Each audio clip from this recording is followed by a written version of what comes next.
This conference will now be recorded. We are being recorded. So welcome. This is an interesting platform for us. We've never used GoToMeeting. So any little hiccups that we have, we're just going to power through it. We're all very used to Zoom meetings, but we're trying out GoToMeeting per NOAA regulations. So again, my name is Brittany Basin. I'm the Executive Director for ChamberSOUTH, and we are extremely excited to collaborate on this program with our neighbors to the north, the Coral Gables Chamber of Commerce. So I have Mr. Mark Trowbridge. He is the President and CEO of the Coral Gables Chamber of Commerce. He's also the chair of the Miami-Dade County Coalition of Chambers, which is hugely important. We've been meeting as a group, all of the chambers of commerce in Miami-Dade County. We've been meeting as a group weekly since COVID really started, and Mark has been instrumental in chairing that group and keeping us moving forward on initiatives that we can collaborate together. So we're so happy to have him and his chair Brian here with us. So I'm going to throw it over to Mark. Mark, if you want to do some quick, some brief remarks. Thank you so much, Brittany, and good morning to everybody. So great to see so many smiling faces as we continue to live somewhat in the two-dimensional world. It helps us be reminded how important all of you not only are to our chamber, but to our partners at ChamberSOUTH. And I want to say a special thank you to Brittany. She's been an enormous partner for us in the coalition work over the last 14 weeks and for accepting our desire to partner today. She was immediately like, yes, let's work together. So thank you, thank you, thank you. And it's my pleasure to introduce our new chairman of the board. He began his term just 10 days ago. Today is day 11, and he's still standing, as you can see there. He's going to unmute himself, but please welcome our chair of the board of the Coral Gables Chamber of Commerce, Brian Bearcat of Bearcat Law.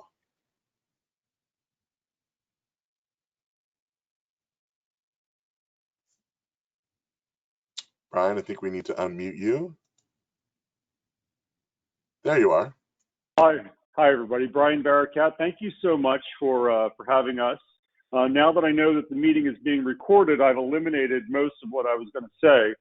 I just want to thank Brittany and Mariano for inviting us to collaborate with them on this event. Obviously, it's super important. Given the way 2020 is going, we know for sure that a hurricane is coming somewhere. So I'm really excited to hear, and thank you very much for having us. Absolutely. Thank you so much, Brian, for those remarks. And now I'm going to introduce our chairman of the board, Mariano Martinez. He's with U.S. Century Bank, but he's the chairman of the board of directors for ChamberSOUTH. Mariano, take it away. Hey, good morning, everyone.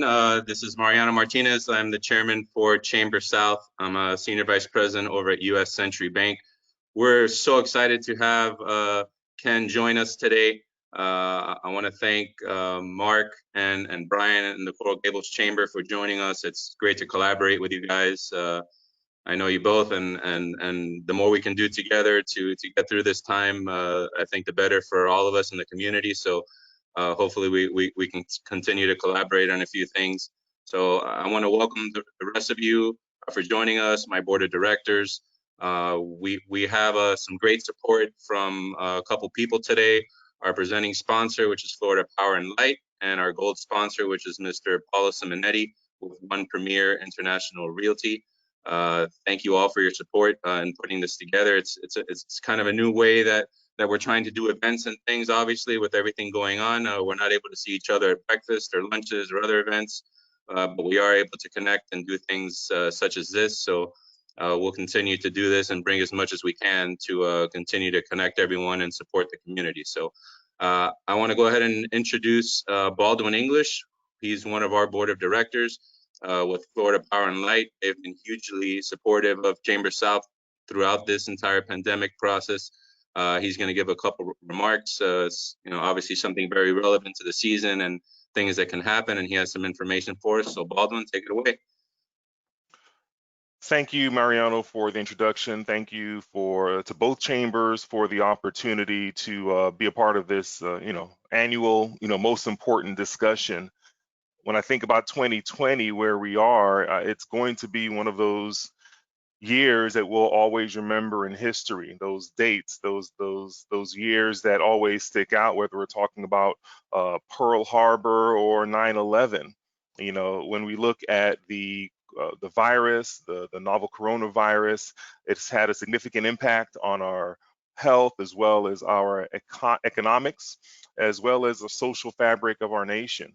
To a very similar extent, even the death of George Floyd has had effects on our health and our economics and the social fabric of our nation. And as a matter of fact, both of these incidences have had worldwide impact. Just like those things were kind of new, you have certain preparations or plans in place for pandemics or protests. We certainly have preparations and plans in place for the hurricane season. What we don't want, our hope is that this year is not remarkable for a major hurricane, but we know that the activity that we've seen so far suggests that it will. We're going to show you a short video on our efforts to what we do every year. Really, it's a year-round effort that we take to combat and prepare for hurricanes. This year will be unique, right? Because of the coronavirus, we are implementing social distancing policies. So normally we have these huge staging sites with thousands and thousands of linemen that come from other areas and other states. Now we're going to have smaller staging sites with less people and certain protocols in place to make sure that we are protected, and certainly those that we come in contact with as we go through a restoration process are protected. We'll also move to policies that include, one person in a hotel room. We have these sleeping containers that normally hold, I think, about a dozen workers that can be placed on site for work to continue. Those will be cut down to at most half, I believe. So we're going to show you a video to show you what we're doing to help along with our preparations for this 2020 hurricane season. And certainly just want to assure you that we're doing all we can to make sure that we are complying and to make sure that we are doing our best to make sure that everyone is safe. Again, thank you for the opportunity to be a part of this great discussion, and we look forward to hearing more from Ken. Okay, so I'm going to try to show this video now. Want to make sure that there was always see it. thunder and rain and wind. And now, this storm season, there's something else, something we can't see. And yet, we are ready, prepared like never before for a storm season like no other. With safety measures to protect our team and our community, restoration will be no easy feat, but we are relentless. We need to be here for our customers, especially our grocery stores, our hospitals. They need us more than ever. We remain 100% committed to being there for you when you need us the most. You can count on it. We are proud of our team of men and women who are dedicated to keeping the lights on, no matter what the situation. There's no time to spare this storm season. Prepare your home and family now to get the supplies you need to keep them safe, as we work to keep the lights on for all of us.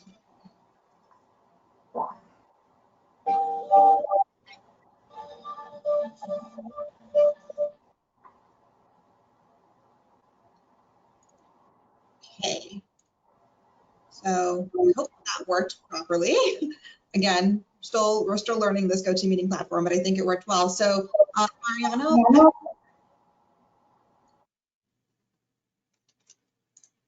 Mariano, you're on mute.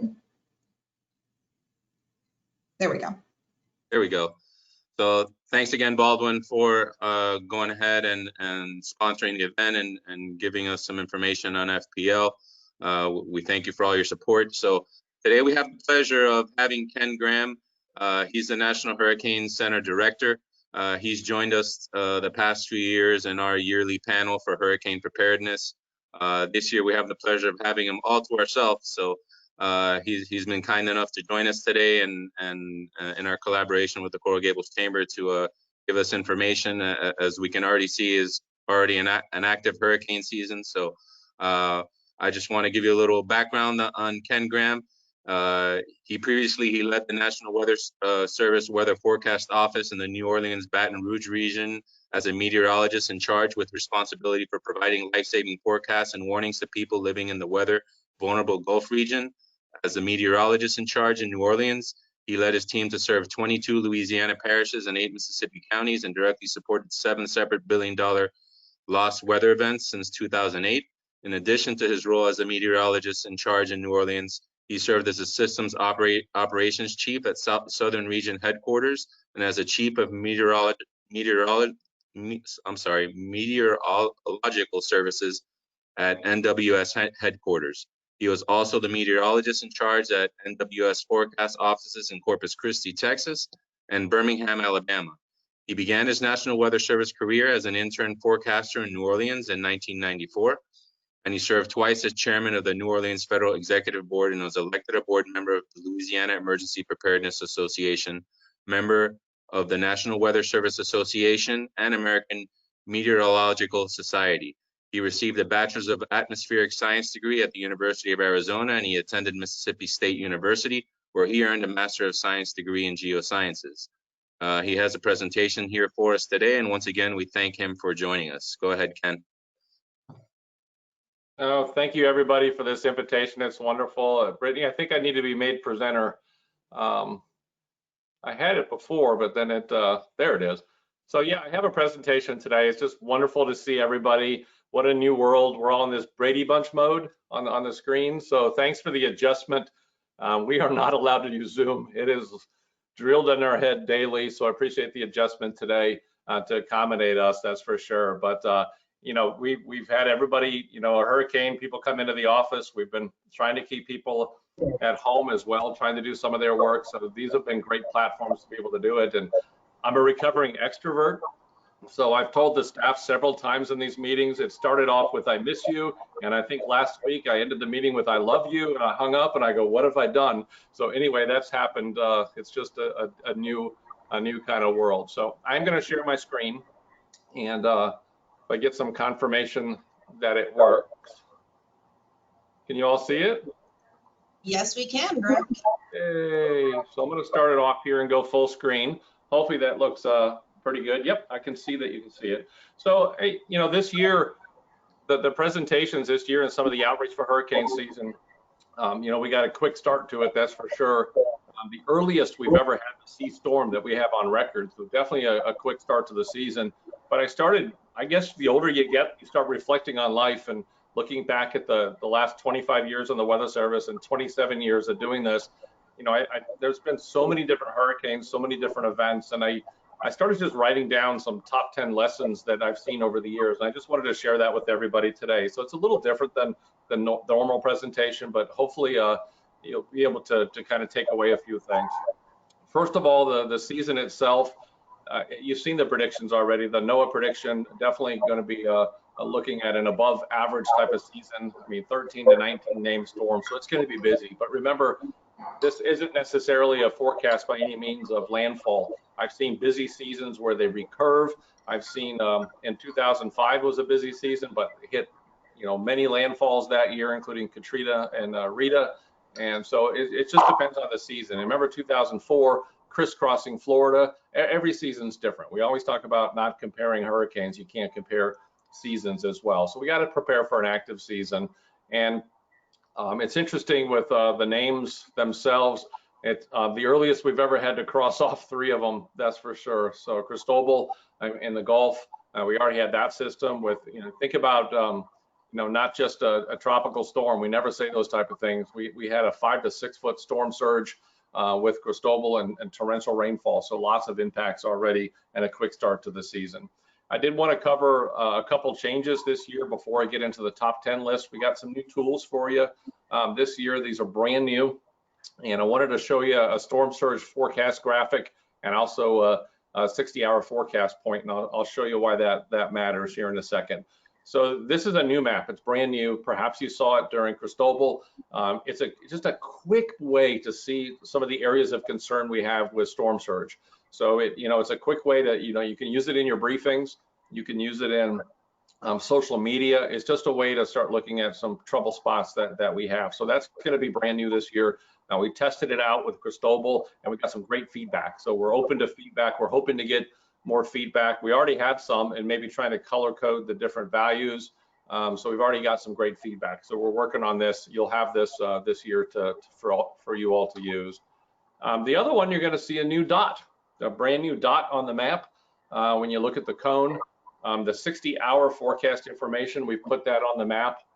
That doesn't seem like too big of a deal, but it really is for us because one, it gives you a new point to smooth out the curve there. But the other one is we use the size, we use the actual characteristics, what we call the wind radii, the actual structure of the storm, and also the speed to calculate storm surge. Those are huge factors, even more than the actual category, is the size, the structure, and the forward speed has so much to do with calculations of storm surge. I've seen tropical storms right at the threshold to a hurricane produce 12 to 14 foot storm surge, depending on where you are on the coast, if it's moving slow enough and it's large enough. So these are two brand new things for you to use this year. So be on the lookout for those. Hopefully you'll be able to use those in your operations. So here's my top 10 list. It's just like literally sitting down and writing these down over the years. And lesson one, there's no such thing as a fish storm. You know, so many times we hear, oh, it's a fish storm, we don't have to worry about it. I wanted to talk about that because for us at the Hurricane Center, a lot of folks don't know, we actually cover from the African coast, the European coast, all the way to 140 west near Hawaii. So we're responsible for all the hurricane forecasting in those areas. And as you can see by the colors changing on the screen, we're responsible for coordinating the watches and warnings for every one of those countries and territories. So, the last event, you think about Cristobal, we were coordinating with Mexico, El Salvador, and Guatemala, where some places got upwards of 40 inches of rainfall. So we were dealing with that storm well before even we were talking about impacts to the United States. So just something to think about. And here's the other part that you have to make with this. It's an important point. Behind Dorian, we know Dorian had just massive impacts in the Bahamas, and our hearts still go out for everybody that was impacted by that devastating storm. But it's interesting also to look at the 2019 season, and let's talk about what storm was the second deadliest. And the interesting thing is it's Lorenzo. Let's look at it.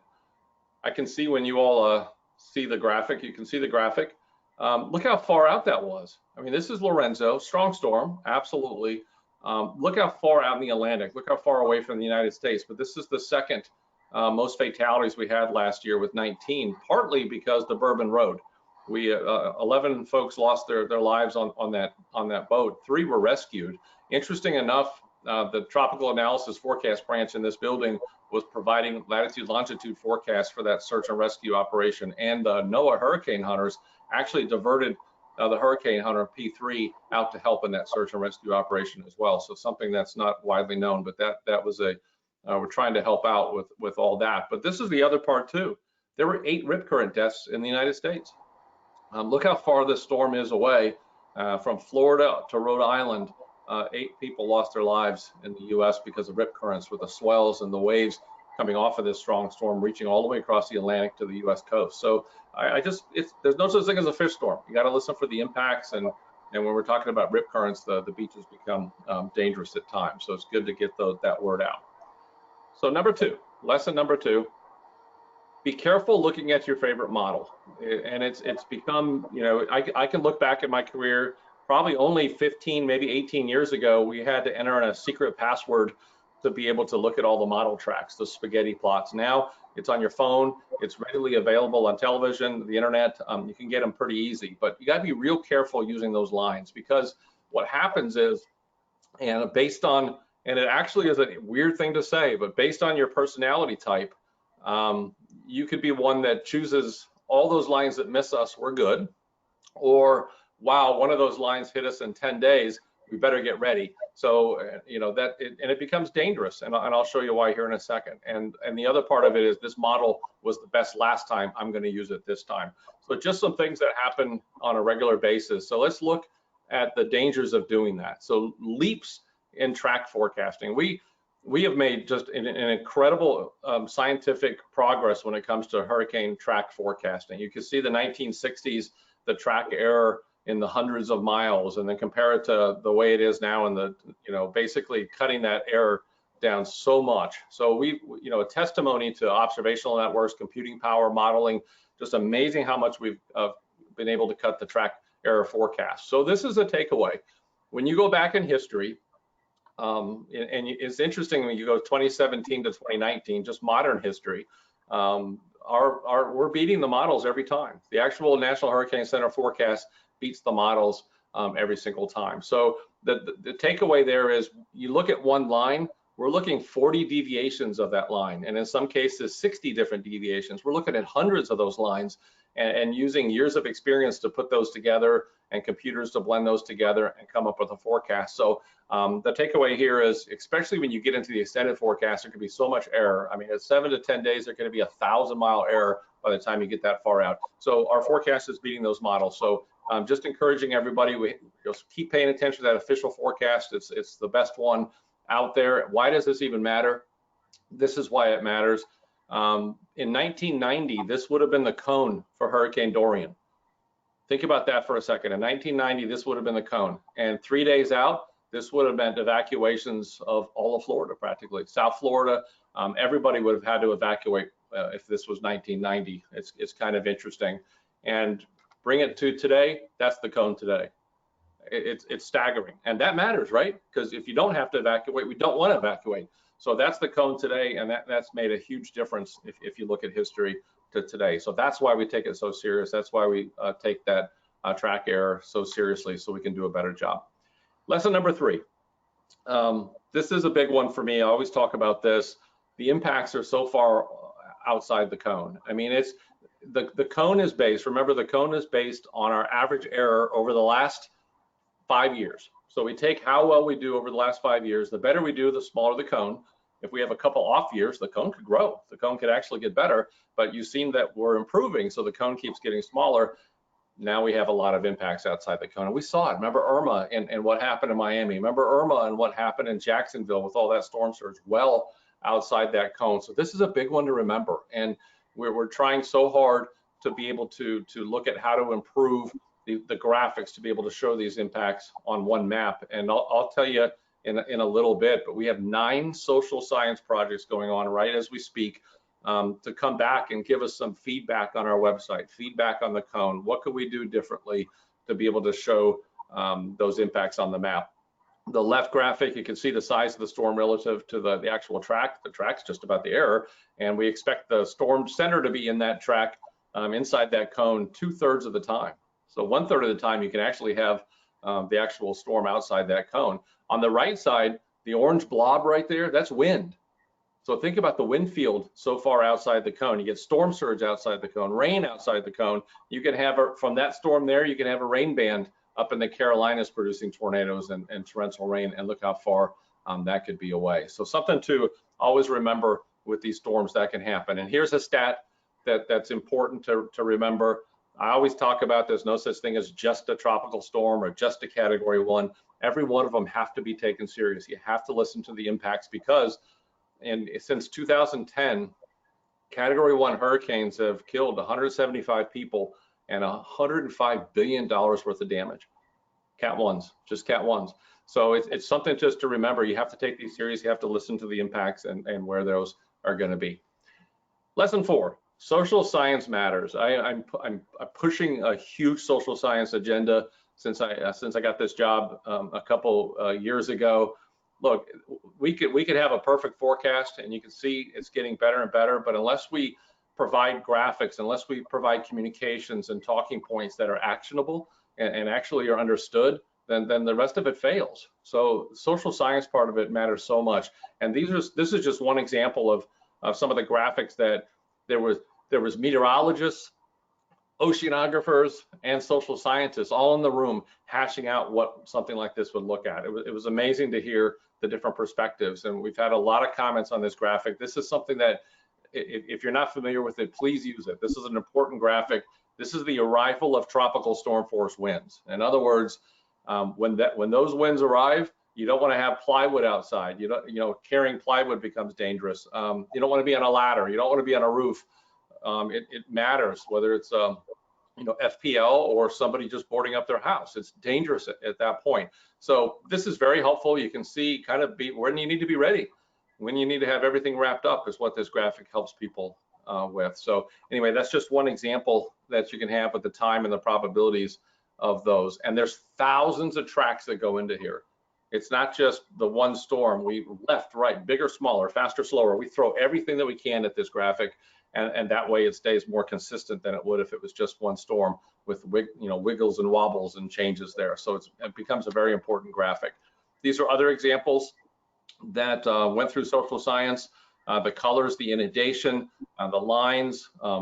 We do inundation with water up your pant leg because we don't want everyone to try to convert to sea level or all the different datums. So this is what social science has taught us. People want to know how much water is at my house and how high is it up my pant leg, and that's why we make it that simple for everybody to understand. So I hope that really proves the case. Social science really matters to us because everybody's perception of their risk is based on their past experience. And I can tell you, just because it didn't happen last time doesn't mean it can't happen next time. These are quotes that we always get. I didn't know it'd be this bad. I'm never staying again. But then 2 miles down the road, outside a rain band, I'll meet somebody. These are real quotes from doing surveys post-hurricane. Somebody a couple miles down the road said, well, that wasn't that bad. I'll never leave again. So little changes in that hurricane, 20, 30 miles makes a big difference. I could tell you in Irma, 30 miles made the difference on the west coast of Florida between 1 or 2 foot of storm surge and getting 9 foot to 10 foot of storm surge around Fort Myers. So think about that for a second. Those are little wiggles and wobbles. I mean, 30 miles is still a successful forecast.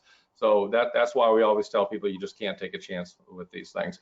And the last one there, it was nothing when I looked a few days ago. It's something in social science called anchoring. So there is a tendency to look early on in the forecast and keep continuing that thought process through the whole storm. That forecast will change, especially when you start getting out 5, 6, 7 days, you start getting further out. You got to keep updated to the forecast because those things change. Halfway there, lesson 5, intensity is still tough for us. It's something that there's still a lot to learn. The heat content of the oceans, it's not just the surface temperature, the upper level winds, dry air gets in there. There's so much we still have to learn when it comes to intensity forecasting. It's still difficult for us. We've seen rapid intensification so many times. We've seen storms weaken when they go over the warmest water, and we go back and figure out why. We're doing something about it, where there's partnerships with NOAA and also look with the Navy and others and universities involved, putting gliders into the oceans to look at the profile of the water to see if we're turning up cold water, we're turning up warm water. There's still a lot to learn, but we are making it better. So if you look at the slope of the graph, with time, it's going in the right direction. We are getting better, but at the same time, at a slower rate than we've been able to improve the track. So it's just something to keep in mind with the intensity that is tougher on us. And you can see right there, I think this is a good example. That's the improvements with intensity, but they're all kind of closer together, so the improvement isn't as great as the track. I will tell you this, I don't think I have it in the presentation, I just kind of thought about it. Our forecast error is less with stronger storms. So those weak storms, the ones that are halfway developed, they're just starting off, that actually becomes our greatest error. So the stronger the storm, the less error that we have. Is kind of interesting statistic. Lesson 6 is important. This one, I could go back and find dozens and dozens of examples, but I put together the most recent. There's a lot of error in the genesis phase. And by genesis phase, I mean when they're first starting off, they're first developing. Dorian's an interesting situation. There were multiple centers during the genesis phase. We had the hurricane hunters out there looping and looping and staying out there as long as they could because they needed to see there's 3 centers. Which one is going to be the final center in the permanent center, so to speak, of Dorian? And why does it matter? It matters so much because when you think about small changes at the beginning can have big differences later on. And this is important for us in South Florida, and even Central Florida to look at this because things could have been much different. So our track forecast was pretty good for Dorian. Actually, it was very good. The intensity forecast was really tough. At one point, there was a 100-knot error in that intensity forecast because of this. I'll show you why. There were 3 scenarios. Remember, 3 centers with Dorian. Scenario 1 was the left center becoming the actual one. That's what the models believed. The models believed it was going to be that left center. And what would happen is with that left track, you should see it move. It would have went over Hispaniola, big mountains, lots of terrain, would have shredded Dorian. There wouldn't have been much left on the other side. Probably significant disruption, maybe redevelopment, but more than likely not much. And would have been rain for South Florida, would have been some rain for Central Florida, Cuba, the Keys would have had some rain, some gusty winds, maybe a minimal hurricane, more likely a tropical storm, if even that. Some people, we were talking about, it might have been a wave just producing rain. So that's scenario one. Scenario two, right in the middle, still some influence with terrain with Hispaniola, more impact for Puerto Rico, would have put them on the right-hand side, more rain, more wind, would have been a pretty big impact for Puerto Rico, but it would have been a faster track and probably would have been pretty close to making landfall, probably landfall in Florida, a bigger impact for Florida. Landfall of a hurricane, bigger impacts to the islands, some weakening, but more time for strengthening. That could have been a big impact for us here. And scenario three, this is the one that took hold. And we all know now, you know, the track went installed over the Bahamas. So the scenario three is the right-hand center took hold, no land interaction, lots of warm water, longer track, which means the high pressure steering it was gone, and that's why it stalled. Small changes in that high pressure.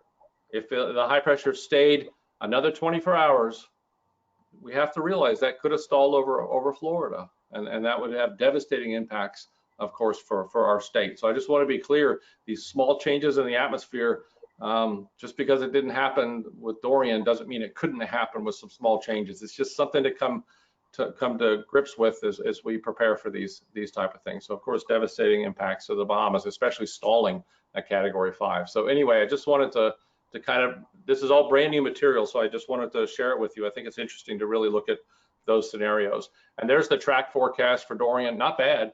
At day 5, we were 87.4 miles off in the air. That's not bad. Even in day 1, 16 miles. So it was a decent forecast. But for us in Florida, 30, 40 miles makes a difference. That can make the difference between onshore and offshore, and that can make a big difference in what happens. So just interesting to look at what could have happened.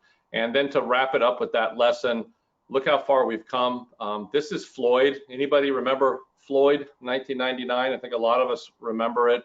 The forecast error at 3 days was 236 nautical miles back there then in 1999. So this triggered a huge evacuation. 2.6 million people evacuated from 5 states, the largest in the United States at the time. But look how close the track was in Dorian. Notice the tracks are closer together. That reflects the accuracy and the consistency of the forecast. These are 3 days out.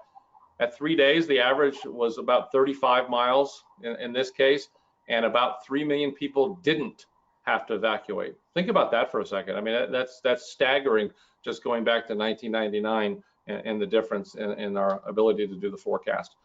And I'll get on I want to leave room for definitely some questions, so I'm going to get to the last ones here. This is one that's, well, it's become a passion of mine for probably a decade.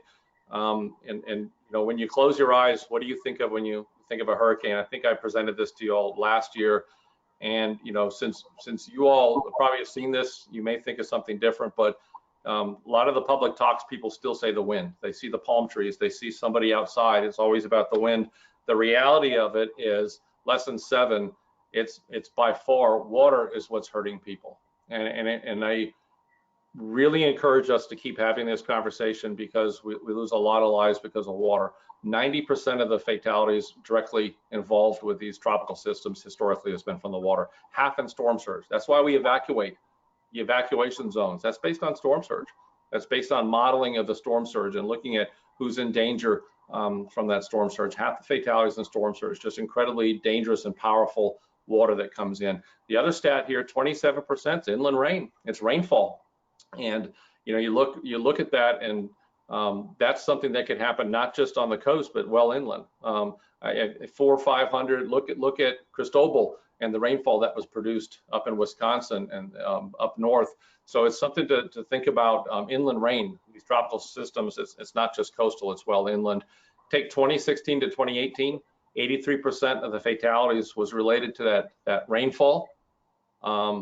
And what's interesting about that, one more time, we have work to do with this. Over half of those were in automobiles.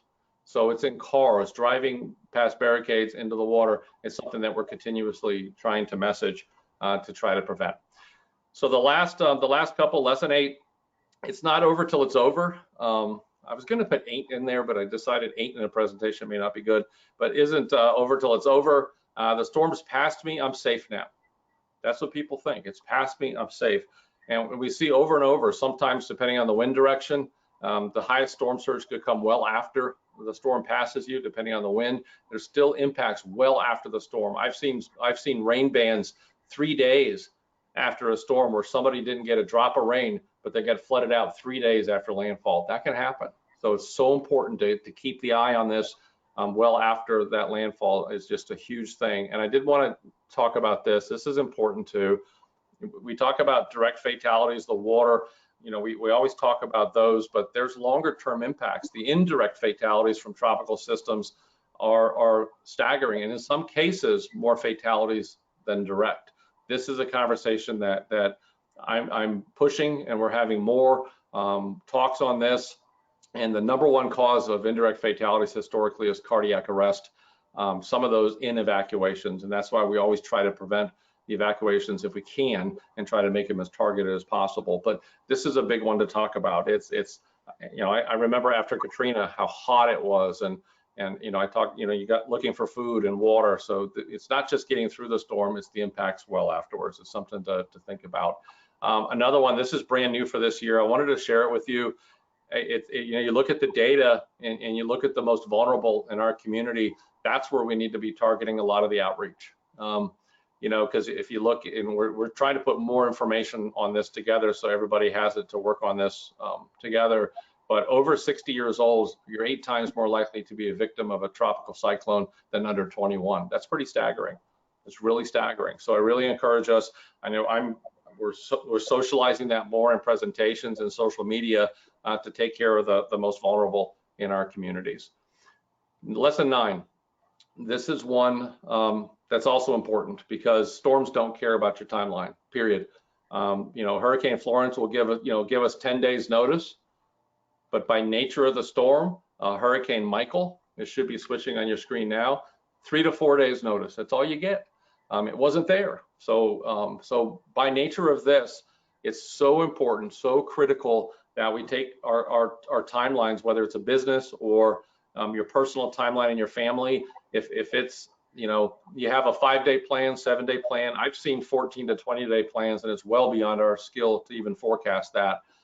You got to be able to work those plans in like 3 or 4 days. You know, really stress your plans. Try to work those plans in a shorter period of time because sometimes they just develop.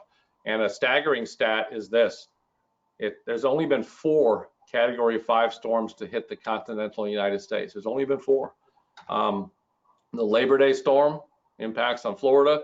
Andrew impacts on Florida. Hurricane Camille back in 1969 impacts in Mississippi, which is interesting. And by the way, more fatalities, it was a Cat 5, more fatalities inland from the rain than there was from a Cat 5 landfall. It's just an interesting stat. And Hurricane Michael. If you notice, every one of those storms was rapid intensification. Every one of those Cat 5 landfalls was a tropical storm just 3 days prior. Every one of them was a rapid intensification situation. So that's something to take in as we really look at history and learning from that going to the future. And the last one, everybody, and because, you know, I get passionate about this. A couple times during the presentation, I'm on my tippy toes because I get very passionate about these topics. Lesson 10, we got a message in many ways. My kids, I got 3 teenagers. They don't get information the same way I do. I don't get information the same way as my mom. Everybody gets information in different ways. So we're really working on different social media platforms. We're aggressive with television, social media, every way we can to communicate because everybody gets their information in different ways. And I tell you, look how it's growing. We had some live internet broadcasts during Florence and Michael, 2.5 million viewers. In 2019, Dorian resulted in 6 million. So it's growing. I mean, these platforms are growing. More people are getting information on their phones and social media than ever. So we're seeing this more. So we're going to keep doing it. We're going to keep being aggressive to communicate in every way that we can. And this is something you can use. We take those messages, the key messages. You'll see them in every hurricane, every tropical storm. Please use them. We agonize over every word in those key messages because we don't want to get it wrong. We don't want to use a word that can confuse or make somebody not prepare or prepare over prayer, whatever it may be. We want an appropriate response. So please use those. We agonize, probably 3 to 4 different people read it before it goes out. We text each other so we can read it. If we're doing something else, we take it pretty serious, the key messages. So please definitely use those. And the last one is to everybody from the chamber, all the businesses. What an amazing, beautiful community we live in. Love it so much. Just wanted to thank everybody for the support, the invitation today, just to be a part of your lives and part of your operations in your community. It's an honor to serve you all in this capacity. So thank you on behalf of everybody here at the Hurricane Center. Not a day goes by that I'm not humbled by working with this crew here. They're just absolutely amazing and so dedicated. So that's all I have. I definitely wanted to, I think I did okay. I wanted to finish enough to see if there was any conversation that you all wanted to have. And I'm gonna attempt to unshare my screen and we should be back. There we go. That's perfect. Awesome. Ken, first and foremost, thank you. Like I said, you've been part of our group now for quite a few years. We love having you. We've had you for many years in the past, and the messages are, they continue to be the same. And we promote those, not just in this panel or whenever we do a hurricane breakfast, but the fact that, don't ever make your preparations based on your last experience, but always, prepare for the worst, for the best. But that's something that I consistently tell people, because that's your message. And then the other big message about not necessarily the wind, but the water being the biggest threat of a hurricane. Those are two very, very, very key points that I think you've really drilled into our heads over the past few years. And just to reiterate, so just for everyone that's on the meeting right now, if you have any questions, if you put them in the chat, we will address them all. So please use that feature to go ahead and put questions in the chat, but we do have a few for you, Ken. So the first one is, we already have 3 named storms in the books, Arthur, Berta, and Cristobal. Is that what drove the revision to this year's prediction of storms? It's since been scaled up by CSU and other predictors and analysts. Yeah, a lot of that was when the NOAA forecast came out. So we've only had the one NOAA forecast so far. So it came out before we got to Cristobal. But yeah, some of the other updates, they're looking at all the patterns. Think about what goes into these seasonal forecasts is so much. I mean, it's not just the water temperature. Every year we go, wow, the Gulf of Mexico is so warm, or the Atlantic so warm. But the calculation of the heat content of the oceans is a tougher thing to look at. So they're looking at gliders, looking at satellite information. So it's the heat content of the oceans. It's also the La Nina. So they looked at how strong the La Nina is going to be. So there's revisions of the forecast based on that. And it's also the African monsoon. So if it's an active African monsoon, that means you're pushing these clusters of storms that come off the African coast, and those all have. The more you have of those, the more chance you have for a hurricane. So there's so many factors that go into it, and unfortunately, they all came together this year. I think that's what I've been trying to tell people. If you're missing a couple of those, you're not going to have as active a season. They all seem to be coming together this year. But remember this is important. I've seen super active seasons where there's a lot of recurving storms that don't impact. I've seen other seasons that are busy that have a lot of impact on land. I've seen Andrew, 1992, hardly any storms that season, but we had Andrew. So just remember, it only takes one. That's what we prepare for, busy season or not. If it impacts us in Florida, then it's busy for us. Okay, and so the second question is, National Hurricane Center continues to get better and better at forecasting and tracking, as you explained to us in your presentation, but many rely very heavily on the cone. And how do we help educate residents and our businesses, the business community, to best prepare no matter what the cone? Yeah, people still do, and the surveys have come back. In Michael, after Hurricane Michael impacted the Panhandle, people came back and they were staring at the cone. And so Cristobal was another example. I mean, the impacts were Alabama, parts of Georgia. We had tornadoes in Florida. Remember the video that you all saw with the tornado in Orlando? That was from that tropical storm. So think about how far that is away.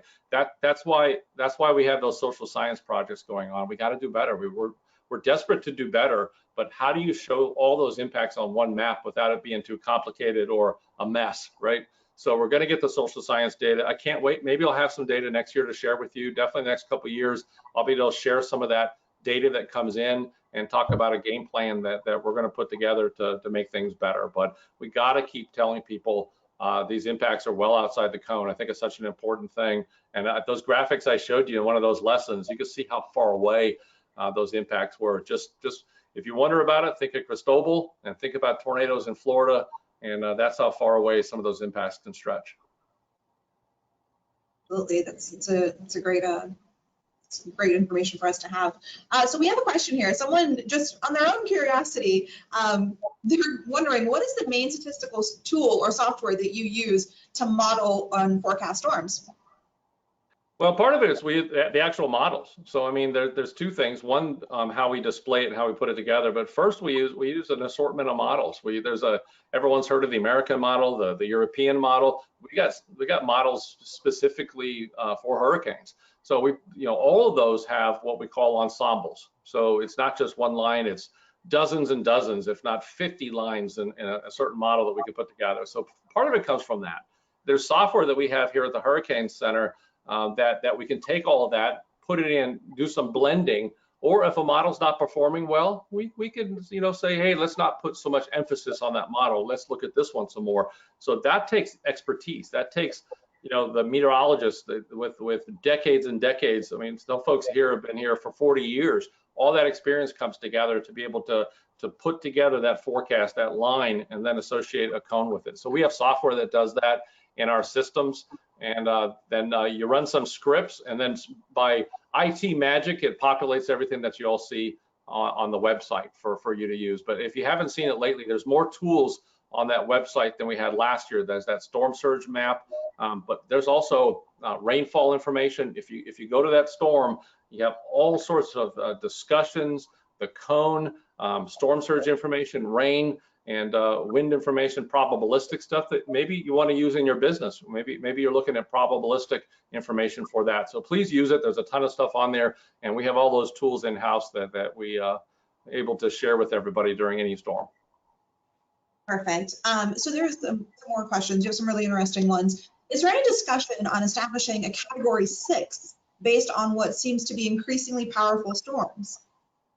Yeah, to be honest, what we're trying to do is actually the opposite. We're trying to get people away from the categories, because remember the Saffir-Simpson scale is the wind. And this presentation today, I mean, so many of those lessons over the years, you notice a lot of it wasn't the wind in my presentation today. It was the impacts outside the cone. It was the water. Remember, the water, the leading cause of fatalities. And that's all independent. The storm surge, the rain, has so much to do with the size of the storm, the structure of the storm, and the forward speed. The example that I gave in the presentation, Hurricane Isaac, is probably one that changed my meteorological life, so to speak, because watching barely a hurricane, only a couple observations even saw hurricane force winds. So by most regards, it was a tropical storm, but moving at 2 miles an hour and large, just this huge storm. Something like that producing a 12 to 14 foot storm surge. So that's not Saffir-Simpson scale. That's impacts are independent. So we're trying to get away from those scales. And if you think about it, can you imagine coming up with a scale for every different impact? I can't imagine. Brittany, hey Brittany, this is a Cat 34943. I mean, we just got to be so careful with that kind of stuff. And that's why we concentrate so much on those impacts. And really, if you think about it, the impacts are different for different people depending on where they were. So if you think about it, that would even complicate things. So impacts, that's where we're headed. And that's why we have those social science projects to even put more of those impacts on the map. Okay, so not along those same lines, but in relation to it, has National Hurricane Center considered changing the hurricane season dates due to the recent early activity? Yeah, we've had quite a few seasons where we've got an early start like this before June 1st. Remember, the season, if you think about it this way, the season's really to get us prepared. I mean, before June 1st, we're not seeing these big giant hurricanes. We're not seeing these big landfalls. I mean, if that starts happening on a regular basis, I think we need to definitely have the conversation. But if you think about it, June 1st, we're using as just a way to be able to get people ready for the season. The peak is still August and September, but that doesn't mean you can't get hurricanes anywhere in the season, even outside the season, even as late as December and as early as that we've seen this year, if not more. So if you think about it, we're not seeing these major storms, we're not seeing these major landfalls, but at the same time, I use these early seasons to be able to help educate everybody. See, we better be ready for the season. And even an early start normally doesn't have any bearing on how active the season is, but independent of that, the prediction still is for a busy season this year, and that's where we're trying to get everybody ready. Prepare for the worst, but hope for the best, but prepare. Okay, so well, we've just talked so much about COVID, especially in our groups over the past few weeks, and of course, there's definitely a component of that's going to come into hurricane season. So we do have a few COVID questions. Not sure again, like how much information you're going to have on this, but let's just put them out there. How are shelters being handled with everything that's going on with COVID? Do you have any insight on that? I think my big advice there is that's what FEMA's looking at. That's what the emergency managers do for a living, and they're amazing. They're just such great partners of us at the Hurricane Center throughout all the Weather Service, great partners. So they're looking at that, and that varies depending on the community. I mean, if you think about the whole Gulf Coast, the Atlantic Coast, there's some areas that may have very few changes, if any. Others may have significant changes. So the advice I'm giving everybody is please, look online. Look at your local municipalities, look and see what they're saying for those adjustments. There may be some different things in your kit, right? You may want to put some PPE in your kit this year. That's a little different. But I think for sheltering, listen to the local officials. They're looking at those things. There may be some adjustments. You can find that information out there, but it is varying depending on the community. Absolutely, and that was the other question. What considerations should we put into our preparation this year regarding COVID-19? And again, and we saw it a little bit in the video that FPL did, where there are some new things when you think about hurricane preparedness now, and PPE being in your hurricane kit. That's a huge one. But if there's any additional insight that you can provide on that, Ken. Yep. The other one that I think is important is get ready early. We have a tendency to, when something's threatening us, that's when we get our supplies. That's when we start getting ready. Please tell your employees, please tell each other, just remind everybody you see on the street. You can hand out flyers and Brickle if you want to. Please spread the word. Plan early, because you don't want to be in that rush, because you think about going to the grocery store or getting gas, whatever it may be. Get ready early. And my own family, we kind of joked about it, but it was pretty smart. Whenever we got groceries, instead of 3 cans of food, we get 4 type of thing, and the cans would go in our hurricane kit. So build that kit early, avoid the rush, and know your risk. I think spreading the word, if you're in a storm surge zone, know that zone. In the storm, the big ones especially, or ones that are large and slow that I was talking about, there's gonna be a danger for you. Know where you're gonna go ahead of time. Where you went last time may not be the place that you go next time. I've met people that, with elderly parents that they would normally go to, maybe they don't want to go there this year. So that's the kind of thought process, and it varies between community, but individuals too. So think about it now, early preparedness. Think about how your own plan could change. The earlier you do it, the better. I've already done that with my family. We've made some adjustments, and we're ready for the season. Awesome. I think that we don't have any more questions, and that's the perfect note that we can end this presentation on. We're 2 minutes away from 11, so I said we're really good at keeping on time. So again, Ken, thank you so much. It's always a pleasure having you and being able to count on you to do this with us every single year and give us updates and outlooks and that sort of a thing. And as a reference to earlier, Ken, we love you and we miss you too. So. I miss everybody. Just seeing you. Just so many familiar faces. I just want to reach out and give everybody a hug. But virtual hugs to everybody. I miss everybody. I know. Well, again, thank you all for joining us, and thank you again, Ken. What a great presentation. So much great information that just came out of that. So thank you. Okay. Thank you, everybody. Bye, guys. Bye.